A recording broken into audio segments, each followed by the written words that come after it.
En alternatif, on l'a déjà dit, 2 et 2, cela ne fait pas toujours 4. Prenons un circuit avec, branché en série, des résistances et des réactances, bobines et condensateurs. On a une source alternative qui va nous débiter un courant d'une fréquence de, disons, 50 Hz, si elle veut bien. Monsieur Volta est chargé de mesurer les tensions efficaces entre 2 points quelconques du circuit. Supposons qu'il trouve 30 volts de là à là et 20 volts de là à là. Eh bien, de là à là, il ne trouvera pas 50 volts. Ça, je vous le garantis. N'est-ce pas, monsieur Volta?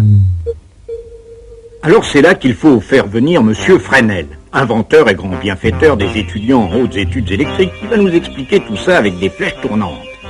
Notre circuit étant un circuit série, l'intensité est exactement la même en valeur et en phase en tout point du circuit.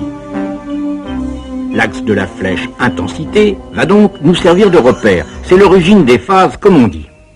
Aux bornes de la résistance, on sait que la tension est en phase avec l'intensité.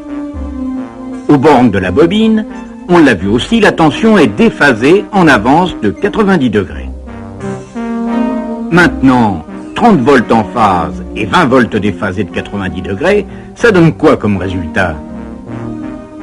Eh bien, M. Fresnel nous dit qu'il suffit de faire simplement ceci et de mesurer la longueur de la nouvelle flèche, ce qui ferait 36 volts. Monsieur Volta, s'il vous plaît. Eh bien oui, c'est ça. Monsieur Fresnel nous fait remarquer qu'on arriverait au même résultat en mettant les flèches bout à bout, comme cela.